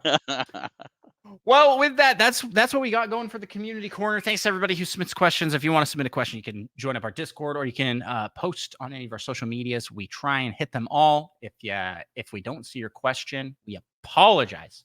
Hit us with it again. We'll answer it.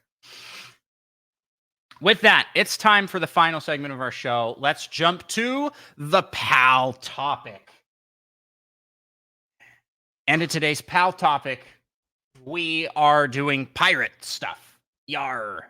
Barry, I explained this to you before, but I'll explain it again for those listening. This is AI battle. And for AI battles, each of us is going to draft a team.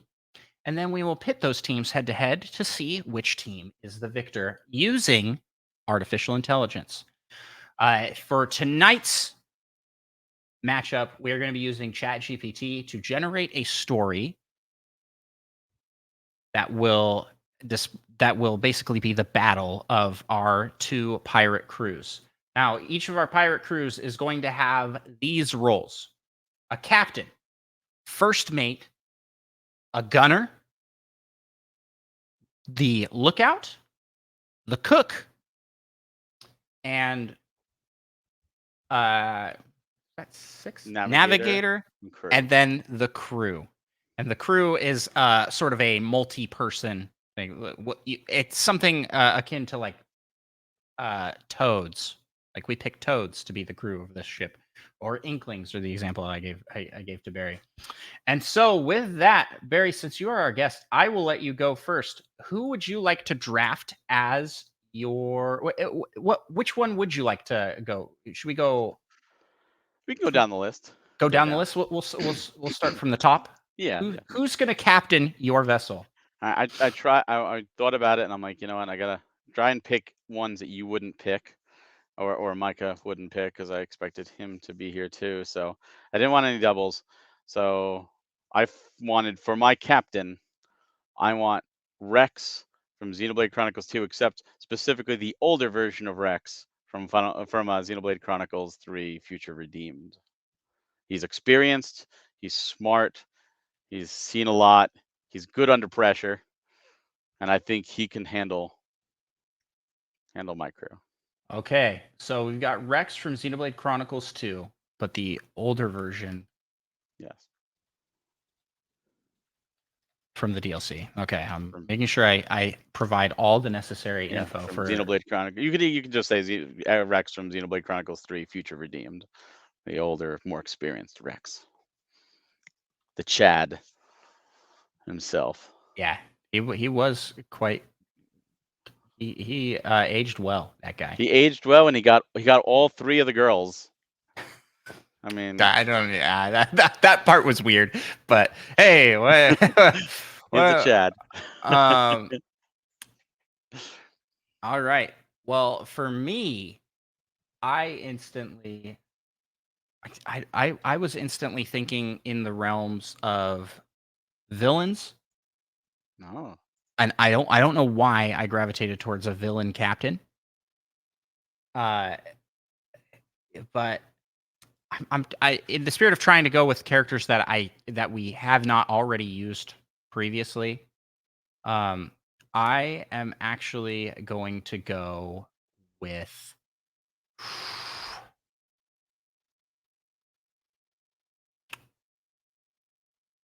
I'm making a last minute change here. I am gonna go with Shulk. Ooh. This is a good counter to yours. Wow, I do have to change one of mine now. Oh, really? Yeah. You picked Shulk? Well, which version of Shulk? No. I laid claim to Shulk. All right, that's fine. That's fine. All versions of Shulk. All versions, fine. Okay. Yeah, I thought, you know, he led a group, Yes. and feel like with his abilities, he is more prone to being a good leader role than any of the other roles on the ship. But because I stole yours, I'll go next I'll go first on this next one, so you can potentially counter to my pick. We can alternate here. Okay. Um, my first mate to Shulk is going to be Bandana Waddle Dee. Okay. Bandana Waddle Dee is the perfect second player, right? And I don't know, Luigi might have something to say about that. yeah, you're right. But Bandana Waddle Dee looks more like a pirate. Yes, he does. That's what I'm saying. And we've used Luigi before, so I didn't want to overwork Luigi. That's fair. So we might have used Bandana Waddle Dee before, but I don't think we have. So who do you got for your first mate? Well, my first mate was gonna be Shulk, but if they worked well together. But Oh fine. no! Oh But that's no! fine. I didn't realize. That's fine. You know what? I change it, and I'm gonna bring in Isaac from Golden Sun and Oh Golden my Sun: The Lost gosh, this Age. is broken. You're gonna win for sure. Isaac led the team in Golden Sun and assisted in Lost Age, and he's got all his abilities to Yeah. move and to use Jins.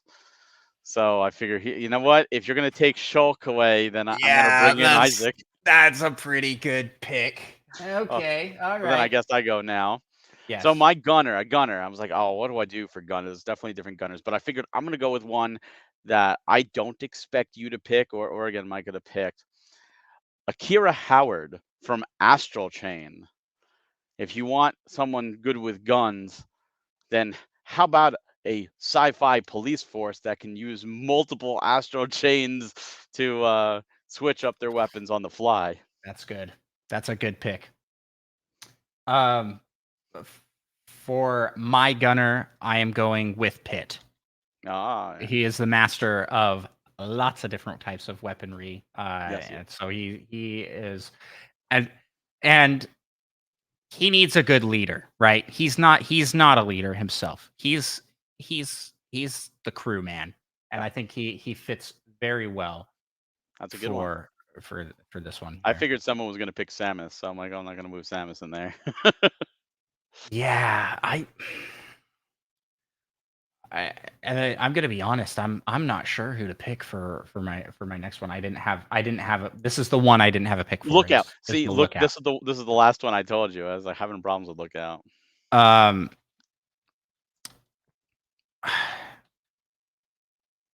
I don't You know. you want to come back to Lookout? No, I'm gonna make a decision here on the fly. All right. That's that's how this that's how I roll here, and I think It's a tough one. it it, it is. I think I'm gonna go with Falco. Falco is one of the ones I was debating on using. I didn't use I mean, Falco. it makes sense for his role in the games. Yeah. I think I'm gonna go with Falco. That's All right. that's where I'm gonna I, land I, here. I was gonna toss you my backup here, but you got Falco. So I'm gonna go with Kirby because Kirby Kirby. can use a warp star and warp ahead and see everything. He's pretty much indestructible. So if you try and shoot down my lookout, you're not gonna really do much. And he can actually inhale possibly your entire ship before I even get to see you. Yeah, that's a little unfair to put, an eldritch monster as your lookout. I was gonna pick a Luma, but I'm like, well, you know what? I could just do Kirby. We can do everything a Luma can and then more. Yeah, that's true. Oh, and like Rosalina would have been a great Yeah, lookout in general. but And all right. So um Cook. I'm on Cook now. yes, and I believe it's your turn. So So since I have Rex, it only makes sense that I have Pyra be my cook. She actually was a cook in the game. That was one of the things she did. And I guess by default that also gives me Mithra. Um, as a, Okay, all as right.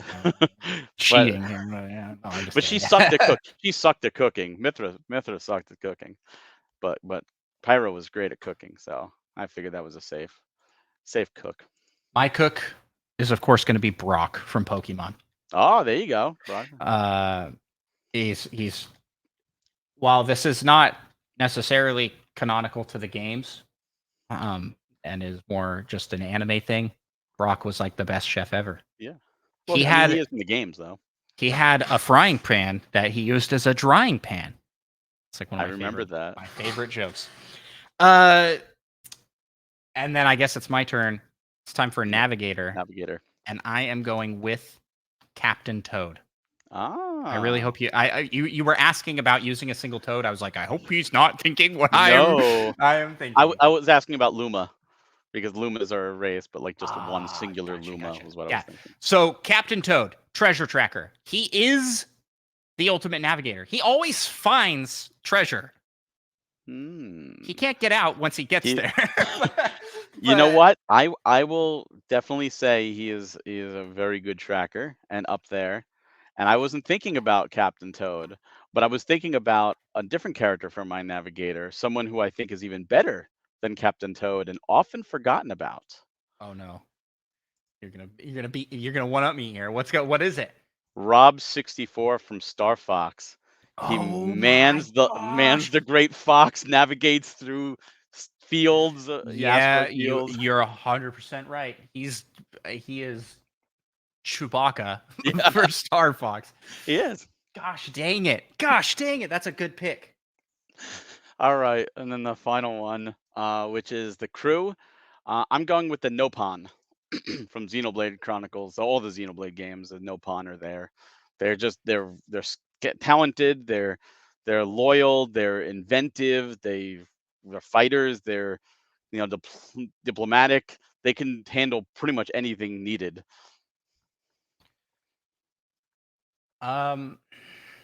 Okay. I I I had a couple different options here now, and now I'm trying to think through. I think I am gonna go. I'll just go. I'll just go with my gut here. I'm gonna say Shy Guys, Oh, okay. and that's because they're basically the crew in most games for that do all of the technical type stuff for Bowser. Right? They're the ones that are manning the airships or like carrying out. Well, in the movie, they just freaking fly a blimp. Like, Yeah. so yeah, I'm gonna go with Shy Guys. Okay. One of the few carryovers from Doki Doki Panic into the Mario universe. We got Birdo. I said few. I didn't say the What are the only. few? What? No, not the only. Yes. um. Okay. So with that, we have our crews. And so here's the prompt I'm feeding to ChatGPT, and we'll get a story here, which I will then read out. And I have asked specifically. Here's the prompt. I need you to write a story that simulates a sea battle between two rival pirate crews. I spelt two T-O. I didn't even need to say that. I didn't need to admit that I was a doofus, but there we go. Two rival pirate crews aboard their ships. The first crew will be, and here's a review of your crew. Captain Rex from Xenoblade Chronicles 3, but the older version from the DLC. Well, from Xenoblade Chronicles 2, but the older version from Xenoblade Chronicles 3. I'm going to put that in specifically. Xenoblade Chronicles 3 Future Redeemed, because he's not in 3.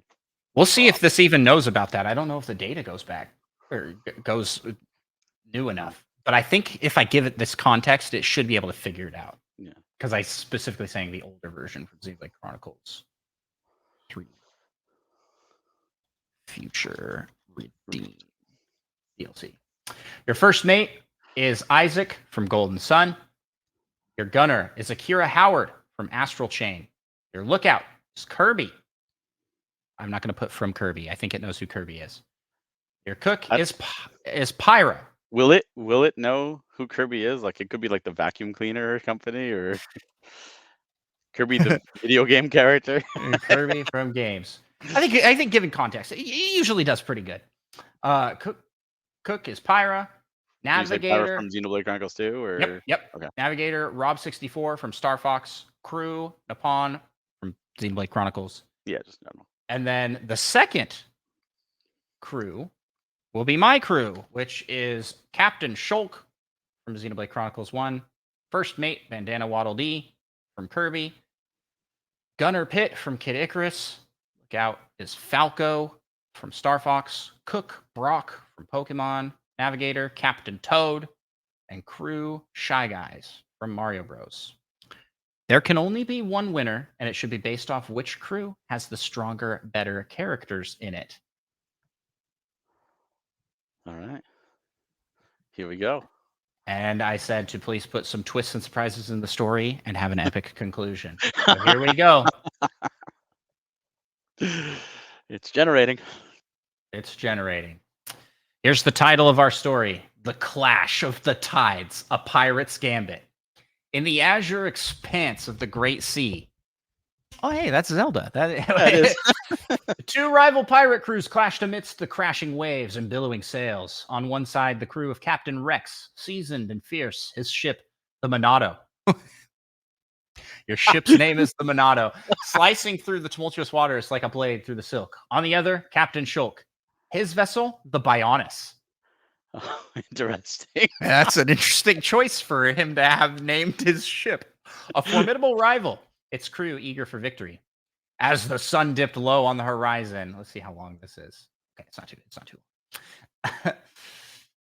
Signaling the commencement of battle, both captains issued their commands. Captain Rex stood tall at the helm, the eye fixed on the horizon. His trusted first mate Isaac by his side. His golden aura of psi energy. Synergy? Is that a thing? That's what it's called. See, that's synergy. Psi energy is from the game. Crackling with anticipation. Gunner Akira Howard, with her astral chain at the ready, prepared to rain down hellfire upon their foes. Look out, Kirby. His round form perched high on the crow's nest, surveyed the scene with a keen eye. Cook Pyra, her flames dancing upon the stove, ready to hearty meals to fortify her crew. Navigator Rob64, his circuits buzzing with calculations, plotted their course to victory, and the crew, upon small but mighty, armed themselves for battle. Opposite them, Captain Shulk resolute, his legendary Monado gleaming in the sunlight. Very funny that he's wielding Monado against the crew of the Monado. Well, Pyra is a Monado too. Yes. But you named the boat that, which is I great. know. I do like that. That's That's the name of your ship, which I didn't ask it to do. Yeah, no. It's filling in the details itself. His first mate, Bandana Waddle Dee, rallying the crew with fervor. What are we even be doing? Waddle Dees don't. it's there. He's just waving his little nubs. Gunner Pitt, his bow drawn taut, took aim with unerring precision. Look out, Falco, his sharp eye scanning the horizon, spotted the enemy's maneuvers. Cook Brock, his apron stained with the spices of adventure, concocted nourishing meals to sustain his comrades. Navigator Captain Toad, undeterred by the chaos around him, guided their ship with unwavering resolve. And the crew of Shy Guys, silent but deadly, readied themselves for the coming clash. As the two ships drew closer, cannons roared and blades clashed. The sea churned with a fury of battle, the air thick with the scent of gunpowder and salt. Captain Rex and Captain Shulk locked eyes across the tumultuous waters, each determined to emerge victorious. Do they ever fight canonically in the games? Yes, in Xenoblade 2. In like the DLC, right? The DLC arena. Yeah. But as the battle raged on, unexpected twists and turns unfolded. Just when it seemed Captain Rex's crew had the upper hand, Captain Shulk unleashed the power of the Monado, slicing through their defenses with ease. Bandana Waddle Dee, wielding his spear with unparalleled skill, fended off the fiercest of assaults. Gunner Pitt, with his angelic wings ablaze, soared through the chaos, unleashing volleys of arrows upon their adversaries. I didn't even think about this, that Pitt could fly. That Only wasn't for a limited time. But yeah, for 5 minutes or something like that. Yet Captain Rex's crew fought valiantly, their resolve unbroken. Isaac with his mastery of psi energy. turned the tides of battle in their favor, creating barriers to shield his comrades from harm. Gunner Akira Howard, with her astral chain ensnared their foes, rendering them helpless before her onslaught. Do you think that it knows who this is? It's just kind of Yeah. throwing it. It's No, with no, her astral astral chains chain. do it. That's the whole thing. You can actually circle enemies and put them, make them so they can't move. Well, there we go. Look out, Kirby, with his ability to mimic his adversaries' powers, confounded their enemies at every turn. As the battle reached its climax, both crews were battered and bruised, their ships barely afloat amidst the wreckage of their conflict. With one final desperate maneuver, Captain Rex and Captain Shulk faced off in a duel to end all duels, their swords clashing in a symphony of steel. In the end, it was Captain Rex's crew who emerged victorious. Their indomitable spirit and unwavering determination carried them through with triumph. Man, I lost again. I've lost every single one of these. It didn't even call them like anything. Like, it's weird that it didn't mention anything about like the Shy Guys versus the Nopons or anything Yeah, like that. no. With a mighty roar of victory, they claimed their spoils and sailed off into the sunset, their legend destined to be sung for generations to come. But as the sea swallowed the remnants of their battle, one thing remained certain. In the endless expanse of the great sea, the clash of the tides would echo for eternity, a testament to the bravery and cunning of those who dared sail its treacherous waters. Well played, Barry. Well, now we know, according to AI, that Rex is more powerful than Shulk. Which is, it's so weird. Like the Navigators played no part in it. Like, didn't matter who it was. No, Captain Toad or it did Rob it. didn't do anything. No, they Falco did. and Kirby did something. Well, said he did something. Falco did nothing. The crew did nothing. The cooks did nothing. It said they were going to do stuff, and then they didn't, and it They just ended didn't. up being a final showdown Yeah, between Rex and Shulk. But hey, a win's a win, Barry. I'll take it. And thanks to everybody who tuned in for this fantastic episode of Nintendo Pals. Barry, before we go, where can people find you on the interwebs? Sure, you can find me on Twitter, Blue Sky, and Fuse at Hawk Hellfire. You can find me with Nintendo Fuse at nintendofuse.com, social media at Nintendo Fuse, where we do our bi-weekly podcast every other Tuesday night at 8 p.m. Eastern live on YouTube. And you can find me, of course, at premiumeditiongames.com, where you can pre-order Series 8 right now, including the Mega Pack with all 3 games. You could also get a lot of in-stock games that we have, so you could pick those up and start playing and earning your challenge patches as we speak. You can find us on social media at Premium Edition 1, that's the numeric 1 on Twitter, and everywhere else at Premium Edition Games. And also, you can back Atomic Owl right now. It's live, and stay tuned for another fun announcement later this month, potentially next week. Yes, and I will have links to all of Barry's stuff here in the description of the episode, so you can quick click and get to those things if you're listening and you're curious, you want to hear more from this amazing gentleman here. Thanks for coming on. Really appreciate you taking your evening here to spend it with me talking making pirate crews. There you go. Thank you so much for having me. That was a blast. And if you would like to, if you out there listening haven't already, follow us on all our social media channels. We're Nintendo Pals on all platforms. But you can also find me gallivanting about over on my personal channels at Andros1 on Twitch, YouTube. New content coming out on both those. TikTok, Twitter. I'm on all the platforms. And stay tuned for a lot coming to my YouTube channel. I've got something like 40 videos in the works. Wow. Not in the works, but like to do. In the works, I have about 2 at a time.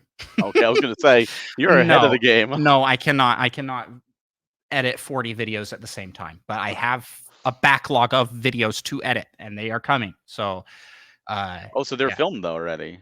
Yes. Oh wow, that's awesome. Well, I don't know if you caught any of my streams. I streamed all every day in the month of March, and so I have a huge backlog now of things that I streamed to turn into future videos. Nice. Yeah, a lot coming over on Andros1 on YouTube. So yeah, check it out. And then while you're out there, maybe check out our Patreon, patreon.com/Nintendo Pals, where for as little as $1, you can support the show and help us keep the lights on, per se. And want to give a shout out and thanks to our Patreon supporters. We've got T-Bone, we've got Nick Lanoy, Fedorable Will, Monkey Thunder, Purple Riolu, Lava Plays, John Cummins, Lil Miss 7, Tim A, aka Neoprime33, aka Nintendo Dad number 4. That's his full title there. Seth Sturgill, LPD, Spider Shan, Solo. Solo, I'll always remember you as Solo something. I always want to say Solo something, but it's now just Solo. And of course, the fantastic Mute Dog the Gamer. Thanks to all those fantastic Patreon supporters. We really appreciate all of you and what you do for us here on this show. And hey, if you can't support us through the Patreon, you can support us by, again, leaving us a 5-star review on your podcast listening app of choice. That's free to do. You just got to go over to Apple, Spotify, Podchaser, Audible. All those places let you leave 5-star reviews. Helps the show out immensely. And with that, we will call this a show. Barry, I usually leave with Micah giving us some sage wisdom and advice. So give us your best advice. So what one-liner? Support physical media before it's too late. Oh my gosh, that's way better than anything Micah said. I'll tell you that.